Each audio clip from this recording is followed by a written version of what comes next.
The fucking happening where the inflation rate drops every 4 years ain't in the white paper, bro. Does Satoshi eat shit and get yelled at for that? Bro. Does Satoshi eat shit and get yelled at for that? Bro. Does Satoshi eat shit and get yelled at for that? Bro. Every fucking business, bro, is designed to appreciate value, period. Every fucking business, bro, is designed to appreciate value, period. HEX has coin burning, motherfucker.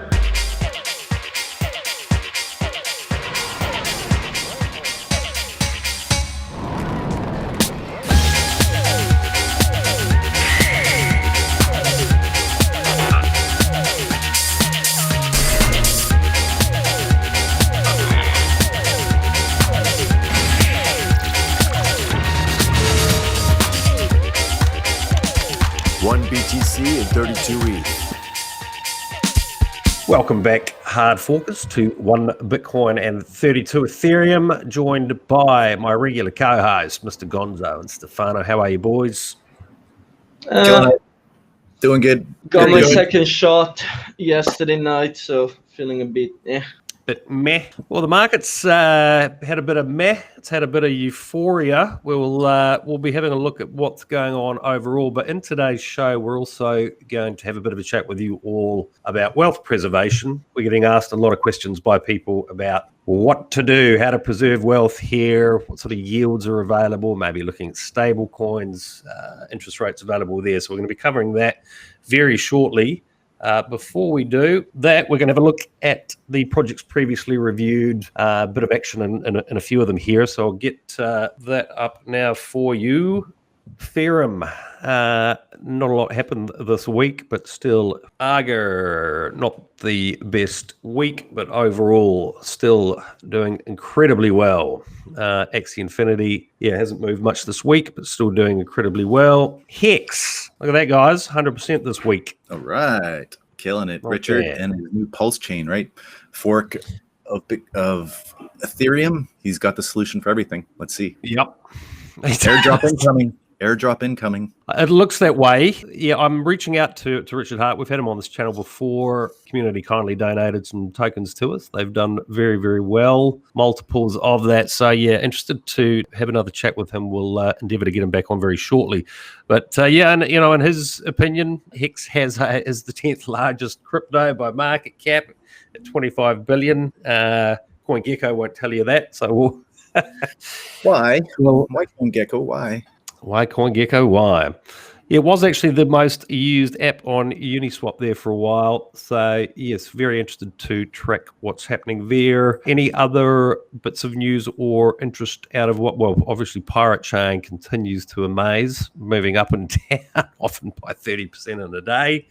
Is it, Sean? You said that last week too, but what are you looking at? What exchange? Just on CoinGecko. I mean, it was moving literally 30% in an hour the other day. But it wasn't, though, because it's weird, because most of the volume is on Trade Ogre and it wasn't moving. Maybe it's like got your feed from the Bitcoin site or whatever, where there's no liquidity. But it is moving now, for sure. The volume is like 5x'd in the last day, so it's going to pump again. It's already started. So hope you guys bought the dip. Yes, indeed. So,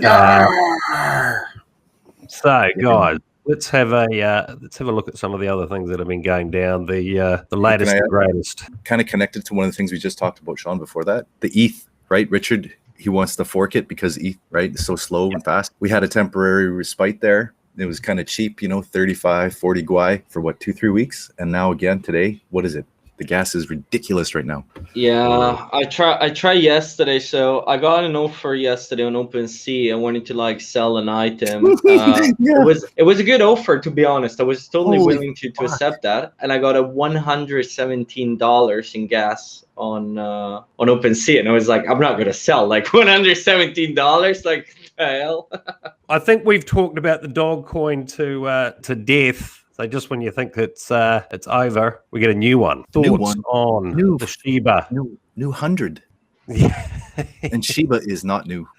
Before it listed on Binance, people had already done 1000x. It's been around a long time. And now, for some reason, Crypto.com exchange listed it right 3 days ago. Yesterday, Binance listed it and followed it up right away with what is it, 100x leverage? Seems like a recipe for disaster. In the innovation zone, it's an innovative coin. Innovative ways to fill CZ's pockets. So you're not buying the Shiba coin then? I've had 3 people call me today asking about it. Thoughts?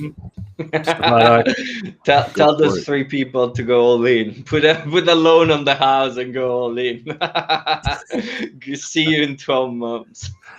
Well, yeah. So speaking of loans on homes, right. So I thought this one's pretty interesting. It's a project I rate very highly. I interviewed some people from this project a while back. I think there was about 80 foundation members who are sort of stepping back to turn this into a truly decentralized project. But yeah, on a collision course with banking regulators. Basically, they're starting to issue loans for people to fix up their homes, operating very much as a bank does. Thoughts on MakerDAO? I think you're fairly familiar with this project, Stefano. Mm-hmm. I think that like it's not the first time that we see like DeFi trying to like entering the traditional financial space. Like if we're taking another project like Aave has a bank license in UK, or a financial license, financial institution license in UK. So it is one of the things that like a lot of people has mentioned since like the first summer DeFi, like a year ago almost, that we want to get to the point of entering the traditional financial world because DeFi works better. It gives more back to the users. It gives more back to the people in general, compared to like sucking all the interest and so on from kind of like the ecosystem in general. So I think that overall is a good thing. I don't see that being a negative thing at all. Quite the opposite. I like the idea of like, remaining in crypto, being in crypto, kind of like using all of these products, and at the same time being allowed to plug when I need into the traditional market and the traditional system, without having to leave, without having to plug a bridge and so on. However, that also means that traditional players are going to do what traditional players do, which is trying to block that or enforce the rules as much as possible, which again, they're also right of doing that because they were forced to, getting a license, having financial statements, regulators, compliance, like all of that things that like every single company that has a license needs to go through. I think that it makes sense that a DeFi project would actually have to do that if they're entering the normal sector in the normal market as well. So I think is a good thing. It's a good news. Yeah, look, it's a good segue into the other subject matter here. We're getting a lot of people talking to us about, getting a yield. Obviously, people have done very, very well in a lot of these cryptos, and now looking for sort of safer places to park money. Me personally, I'm certainly not withdrawing anything into fiat, but I'd love to get your thoughts on quite sort of, I don't want to say defensive, but if I really wanted to sort of start minimizing some risk, putting some profits into yield bearing assets that might be a little bit safer than some of the tokens that I've done okay out of. Any thoughts on that, Stefano, first? Yeah. Well, there are a lot of options in general. Like I do agree with the concept that like right now I'm kind of like on the same page. I'm not really touching much. I do take some peanuts out of returns here and there, and what I do is I either place that into tokenized real estate, which is like, stable, getting the like 10-11% a year yield and stuff like that. Or I would put like, on different apps here and there, just like to ensure that like I'm able to monitoring what's happening, changing rates and all of those stuff. The reason why I do that is, one, for taking some profits and not being completely left out. And two, because it's good to, in my opinion at least, like to see if there is like changes in interest rate between one app and another. Because many of these apps use different systems to actually like provide their yields to the users, and so that kind of like gives you an idea on like where the market is going and so on. So ideally, you have 3 options. I think option number 1, you cash out, and so you go in an exchange and you ask for a withdrawal of your funds. Like you convert your crypto, you give your cryptos to the exchange, you ask for a withdrawal, and they send you the money on your bank account, and that's it, done. You're completely out of the system. You have your funds in your bank, and then at that point you will get the interest rate of your bank, or you can go back into like the traditional market, stocks, bond, rates, ETFs, or whatever, commodities, or whatever other thing. That's probably the process where like majority of people are very familiar with, because like entering and exiting is something that like sooner or later everybody do. Second option, which is probably what everybody, no, not everybody, but a lot of people like in the traditional market are now having a look at. It's basically like parking the cryptos or the stable coin, obviously, to mitigate the risk, into centralized apps like things like Celsius, Nexo, Crypto.com, BlockFi, Yield, which is one of the apps that Jordan has mentioned. Yesterday, a friend mentioned this product called HODL Out, which is from HODL Nout, sorry, which is coming from Singapore. And what they do with these apps is very simple. You send your cryptos there, you stake with them. Depending on the apps, you might have like a contract, like on Crypto.com, where like you're freezing them for like 1 month, 3 months, and stuff like that. On Celsius, for example, you can enter and exiting whatever you want, and you don't have to worry about anything. It's centralized. A lot of those apps are like having insurance. Now we can debate that the insurance is really helping or not. Majority of cases is not, by the way. But you know, like they take your money, they lend that to like financial institutions, OTC, whatever thing it's in their network, and they pay you a yield. Right now, those systems for stablecoin are giving around like a 10% plus or minus on yield per year, which is not bad, but you know, it's not like insanely crazy compared to like other things. Which brings us to point number 3. And point number 3 is basically what I believe me, Jordan, and a lot of like other people that have been like in DeFi for quite some time are normally doing, which is basically using like the DeFi systems to actually get the real yield that you can generate. So the system is pretty much similar to basically like you got your token, your cryptos, or your stable coin. You place that into a system. The difference is that in this specific case, you place that into a smart contract. So it's fully decentralized. There is no company in place on that or in charge. Yes, there is like an interface for things like that. But in general, like you just go and you interact with a smart contract. One of these products, we already mentioned that, is obviously MakerDAO. There is Compound that is very famous. There is Aave. There is Yield. You name it, like you have so many different options even in this case. Now, why do I think that it's good for people to have a look at this type of systems? Well, take for example Aave on Polygon, so the version like on Polygon that they have right now. If we're looking at like USDT, and so Tether, on something like Celsius, you will get 10% return a year, which is good, don't take me wrong. It's a very good thing, but it's a 10%. If we're looking at Aave on Polygon, you make around a 13 plus, but a 13% on your USDT, plus you get an extra 13% on Matic token as a bonus on top. So you get in total 26% return.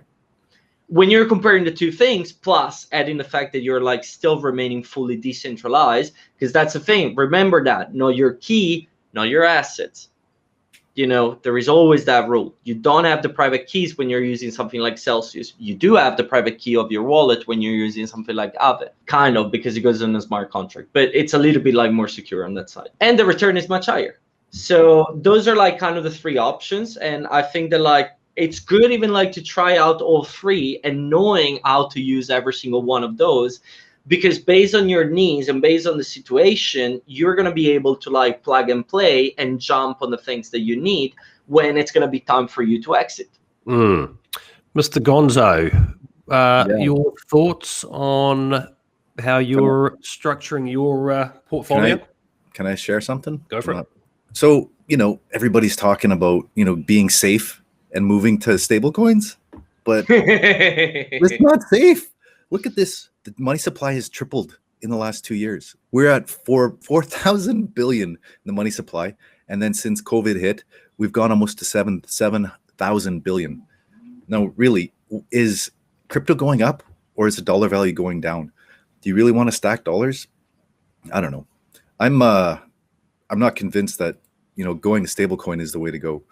I have some stablecoins and I am getting yield on them only to buy more crypto. That's not the end game. It's just to keep some powder in the keg. I'm using a bunch of different apps. I have funds on Nexo, which gives a pretty good return. You get Nexo coins back, which you can use for loans or better rates. The more Nexo you get, the higher tiers you get.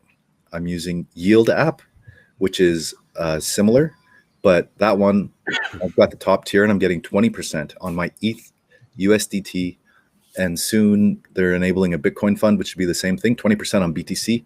That's what I'm talking about. The other one I use is crypto.com. I've had that card for a while and they give you nice returns, but you have to lock it up for 30, 60, or 90 days. The rates aren't as good. And then I'm using a couple decentralized options. One that recently I really like, it's on BSC, which I'm not a huge fan of, but the yield farm is great and the developer is awesome.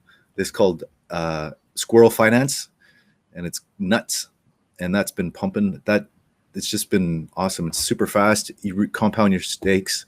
I've got some BNB staked with nuts, and it's giving me like 400%. And then you compound that into your nuts, which are just normally staked, and those are 200%. So that's a really good one. It's at a bit of a dip right now.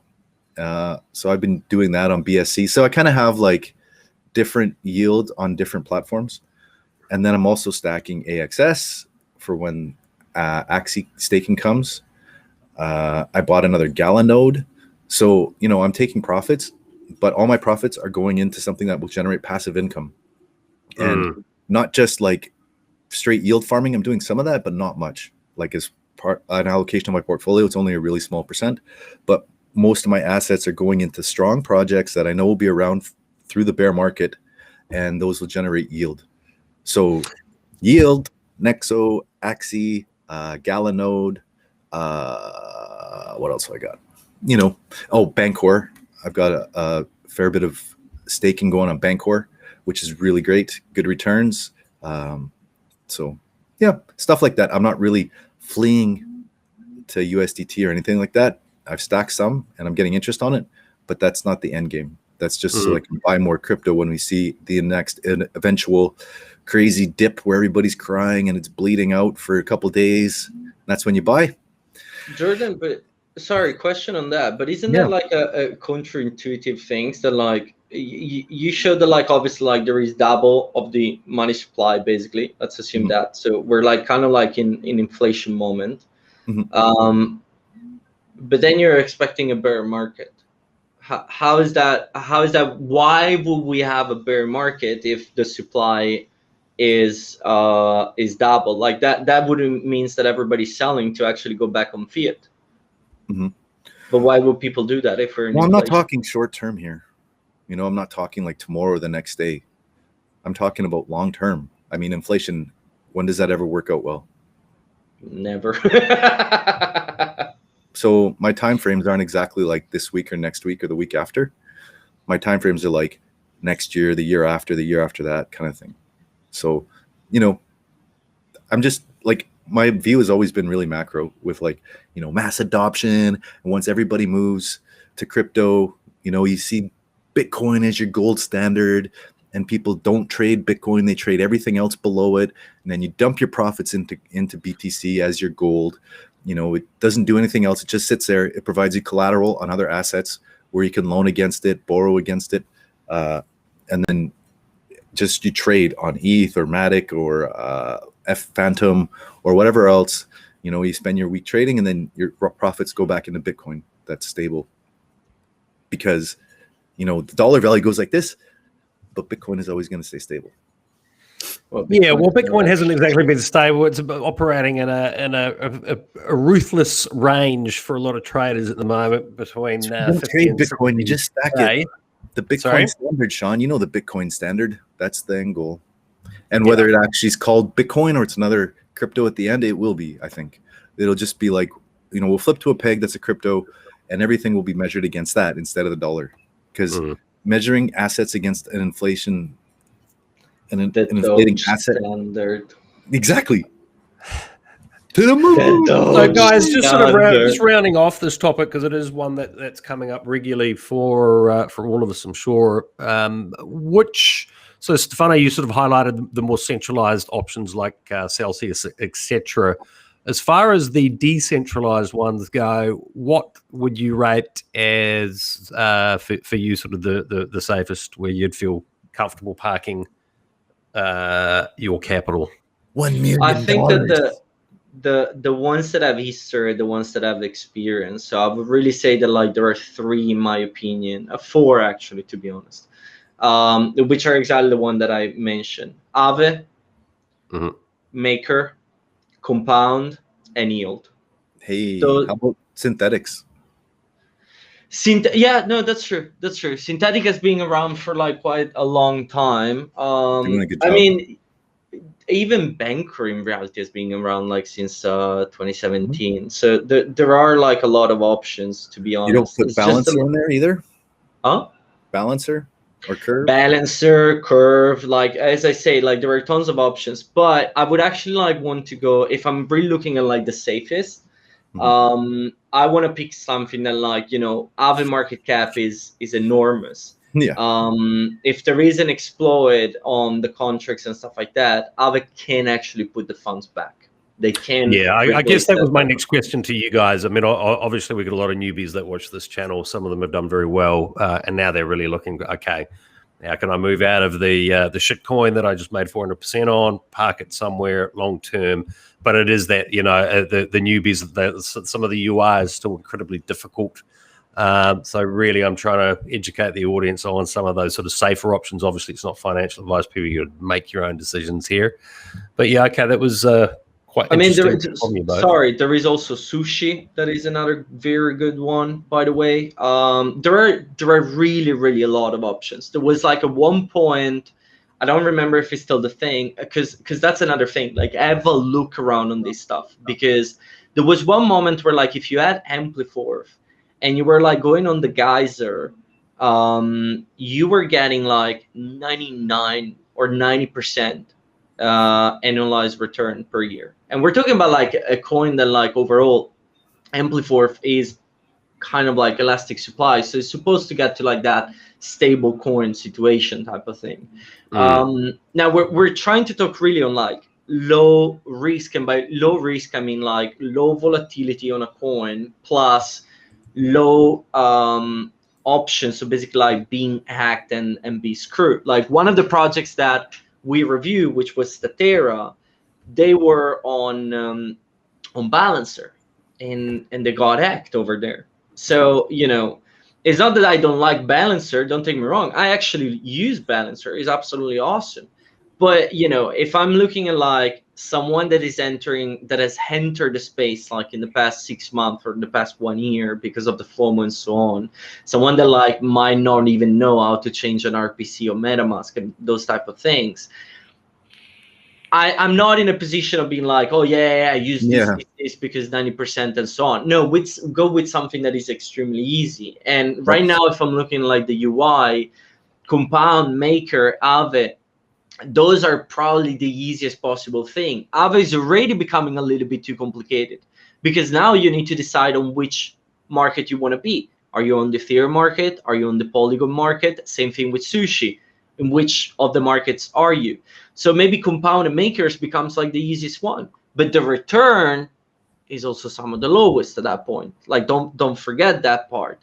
So but it's in every single thing. You need to go step by step. You start with like a centralized option. There is nothing bad on learning. Don't take me wrong on that. Start with a centralized option, then you try a decentralized option. If Binance Smart Chain is the easiest way for you to use that, I mean, I'm sorry for you, but go ahead, use that, learn. There is nothing wrong on that, as long as like you're doing that process and you're learning, and then at the end you move on like the real things. Curve, Synthetic, Balancer, Banker, like all of those things becomes like a little bit complicated, but they're cool. That's when you start making the real returns at that point. Yeah, correct. I mean, Binance, we've covered this topic many times, but it's certainly cropping up constantly with newbies. With me, they love Binance. They push one button, boom, done, staked. They see Except for yesterday. Sorry. Except for yesterday. Yeah. So Yeah, I think you highlighted an important the chinks point. are starting to show in Binance Sorry? Smart Chain. The chinks in the armor are starting to show in Binance Smart Chain. Every day there's more people like, oh, this doesn't work. Oh, I got to switch this. I got to switch that. I've got a couple things on there with the block duelers and the squirrel, and the Revo presale was on there, and it's buggy as hell. And now people are like, oh, I can't do this, I can't do that. The liquidity migration without any announcement, and just like okay, we're gonna migrate all the liquidity. People, it's dodgy. You gotta totally be risk adverse when you're on that shit. Like totally. Okay, interesting Copycat opinion here. When you fork a test net, what do you expect is gonna happen? There is a reason if it's a test net. Okay, well, I am sure there's going to be plenty of questions from the audience on the subject matter, because it is coming up front and center for a lot of people who, as I say, they've made their profits. I mean, I think for me personally, I'm parking in Bitcoin and Ethereum, but then obviously looking to get that yield. So it is a subject that we'll cover a bit more in depth, and maybe have a closer look at these individual projects that we've sort of skimmed over today for you, just to put them on your radar. One thing on that, Sean, because that's like one of the things that, like, you can even do both. Like, I'm currently, in my specific case, I have ETH park on the Aave Polygon version. And yes, we have just mentioned like 20%, 26%, 30%, 90% return, and so on. If you're doing this, you're making 2% a year. Like, we're completely talking about like a different thing. But you're parking ETH, and you're making back ETH and Matic. So, even if you're like Jordan mentioned that he wants to stack up on Bitcoin because he wants like the Bitcoin standard and so on. You can even park those type of coins. Obviously, don't go all in. Don't go like 100%. Always remember that, like, if something happens, there is still the chance that maybe you're never going to get back your funds. So you don't want to expose yourself to like too much of a risk. But you can even do yield farming with lower returns, obviously, but with coins that you really, really like and you enjoy, and you're just getting more and more of those ones. So you're not obliged of always cashing out and going like into another token to do these type of things. Just want to like highlight that. Yeah, absolutely. Can I highlight another little project that I like lately? Sure. I mean, it's definitely not new, but it's great. It's called Haven Protocol, which is it's like an asset vault, and it's all privatized and decentralized. It's kind of big in the privacy circles, so it does a lot of the stuff we're talking about with Aave, but it's all privatized. So you can deposit into your vault, and then you can withdraw the assets that you want, and everything is closed off. There's no like, so you take your profits, you buy Haven, you put it into the vault, and your capital stays there. It's all private, and you withdraw what you need when you need in any form, like whether it's dollars or Bitcoin or gold or whatever. It's kind of cool. It's really small market cap, community led, no VC, all kinds of good stuff like that. So it's a really fairly launched coin, and anybody that's really, really into decentralization will know what I'm talking about. But if you're not, it's one to look into, because I mean, two of the big things that I'm worried about are decentralization and privacy. And this kind of covers them both. I like Aave and all these other stuff, but there's still this issue with, ETH being completely open, when the tax man comes, and when, if you trust your government, then you're cool. But I don't. Okay. Very good. Okay. Well, listen, I think that's Just remember that, guys. there you go. Some life advice from Mr. Gonzo. Become a pirate. Yeah, very good. Okay, guys, short and sweet today. We hope that has sparked your interest to check out some of those projects that we've mentioned. I'll put links below to them all. Send us your questions. Jump in our Discord if you want more of a chat on that. We'll be back here with these two fellas on Friday for our live show. Lots of great giveaways coming up there, Axie Infinity and some project tokens. So make sure you join us back there. And on this channel, we've got our technical analysis shows coming up over the next couple of days to look at the markets and try and make a bit of sense of what's going on there for you. Anything else, guys, before we wrap up today? Mr. Gonzo, parting comments? No, building the scholarship up, man. That's what I've been doing really the last 2 weeks with Ronan. Yep. You know, I've let a lot of other stuff slide that I've, you know, but it's just the timing, you know, like it has to be set up right now. And I apologize to some other projects that I'm working on, but I just have to do this right now because it's one of those things where the opportunity is here, the timing is now, and you know, it's just opportunity cost. So yeah, excellent. Okay, Stefano, a closing comment from you? No, we're still in the bull, so we're still enjoying that. Indeed. Just chilling. Yeah. Good luck to you all out there. Trade safely, invest wisely, and we're here to help. So send us your questions. We'll see you very soon. Cheers now. peace out.